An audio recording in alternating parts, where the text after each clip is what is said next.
Bootlegger guitar. Monday in June, man, it's like 80 degrees at the beach and like 68 here in my warehouse, which is like a meat locker, which is great for guitars. It's always cool.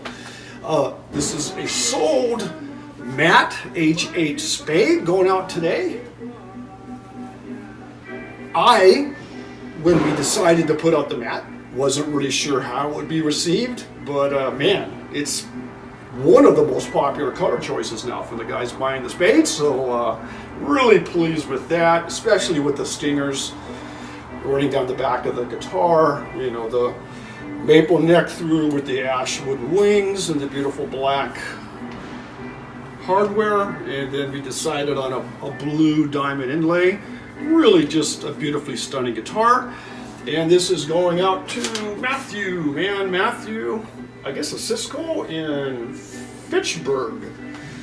So Fitchburg, one of my best buddies is Mark Fitchett, but he's from Canada, so he's not from Fitchburg. But anyway, Fitch reminds me of you. Thank you, buddy, Matthew, for picking this up. And if you're hearing in the background here, another bootlegger friend of mine, a guy that bought guitars and amps from me, sent me out this really eclectic blues CD set, and I've been going through them from time to time, trying to hear all the stuff I've never heard before. This is kind of, it's under a Cajun blues category, but it's really kind of a folk Cajun sound, and man, it's awesome. So I'm just digging this stuff here in the warehouse. Finally got the warehouse done, so I'll put some pictures up in this video. All the shoving is in, all the guitars are labeled and in place, so it's a lot of work I did, but I got it done. Also, great news, I now, for the ace and spade players and anybody else that owns a headless bass or a guitar, this is our new guitar bar strap extender. I'll put some pictures in the video of this as well. So it's a two-piece system that mounts to the back of the guitar. It would mount here, and they have the mounting piece that stays attached, and then the actual arm extension slips in and locks in. So what it does is it gives you an extension arm that comes out as if it was a horn of a guitar. So if you're standing up playing it, if you like the strap to be in the natural position of the horn guitar, you can use this arm, and the guitar still fits in the case. It's optional to use it or not, but some of the guys that do gigs now standing up for a couple hours have found they like it. Anybody that likes that. And what's really cool is that bootlegger artists are now out playing, so really jazzed about that. The gigging world is starting. I got artists contacting me now, going on tour. You're now going to start seeing pictures and videos and photos of guys on tour, posts that people make that they can't, like guys or gals that can't understand what I'm doing, and maybe they have so much loyalty to their guitar company that they can't see through that blindness, as I would say, to see what a new company could be. I keep in mind, I love Fenders and Gibsons and Gretsch and Jackson and PRS and Ibanez. I can name a handful, Reverend, big or small, cool guitar companies. But guys are so blinded by their love of Gibson or Fender that they actually get agitated when somebody says, hey, you should check out Bootlegger or Reverend or this or that, because it's like they're not being loyal to their brand. I don't get that. I don't understand it. Never will. If you do understand that the major of those companies that I just named, especially Fender, Gretsch, Gibson, they're no longer the Fender, Gretsch, Gibson I knew as a young man. They're all now multi-generations down the road corporations, and their initial idea of making instruments is not the same now, since it's being driven by corporate decisions. Where a small company like mine, you're dealing directly to the designer, builder, and owner of the company. So when you understand how it works, I can't see how people make the comments that they do. So I'm just going to use this as an example as to why bootlegger guitars are not fakes or gimmicks or what have you. So this is built solid maple wood. in the neck through position, right, or neck through design. So, and it has 2 darkened stingers, so it's a 5-piece neck. They are 2 ashwood, grain selected wings.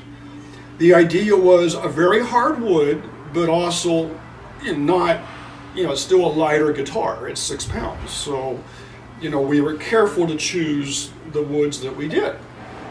This particular design has a hard maple fretboard. Now, when you see other companies, things like kiln treated or extra hard or what have you wood, it's all the same wood. There's not a piece of wood on a guitar by any legitimate company that the wood hasn't been correctly dried. So you can under dry wood and it won't last, or you can over dry wood and it will crack. Any legitimate wood guitar supplier is doing it carefully and correctly. The hardware, for example, this is our designed monorail tuners on the bridge, and then this is our designed on the headless head, but the string lockdown. Both of these parts are made by a Korean company that builds for the major guitar companies out there. Pickups are the same thing. Now, these are both made by a pickup company in Korea, not China, that makes pickups for the major name brands. I can buy these pickups stamped with a major name brand that you would immediately recognize, but I have to pay for that because that name is trademarked. And I would have to buy 500, probably up to 1,000. And all that does is drive the price up. So our pickups are not stamped Bootlegger, they're not stamped Fender, they're not stamped anything, because all of that is a cost. But they're still the same pickups that you would find on a major brand guitar or pickup making company, or pickup company sell these pickups, and they are with their name on it. They are Korean made, not China. They're hot humbuckers. They're excellent pickups. We've brand named them the Bootlegger 98s because there are Bootlegger 98s. We use these now solely on our guitars. All of our new guitars use these, who have humbuckers, use these same pickups, but all of our pickups are made by the same Korean company, and they're excellent, excellent pickups. Our hardware, our speed knobs are aluminum. Our switches are black with black hardware. Our custom jack, we needed a jack piece that would fit the curve of the guitar, and as you can see, it's 4-screw. And I'm going to start using this on all the guitars now because it's way better than any 2-screw jack piece. And then of course our guitars have the Bootlegger trademark tattoo. You can buy guitars in the headless world and basses well over $1,000, $5,000, and there'll be a lot of stamping on the hardware and the pickups, and it doesn't mean it's a different pickup than what I'm using. So we are not a gimmick, and that really irritates me. I guess you can tell. Put a lot of hard work in this to provide pro-level instruments to you players. I think it's kind of like the Harley Davidson crowd, and I ride a Harley, so I'm not, iconic American design. Has nothing to do today with the days of, Mr. Harley and Mr. Davidson starting a company, but still, it's part of the history of America after World War II. And, vets coming back and buying Harleys and just creating the whole culture of, Harley riders. I would love to see an American motorcycle builder challenge Harley.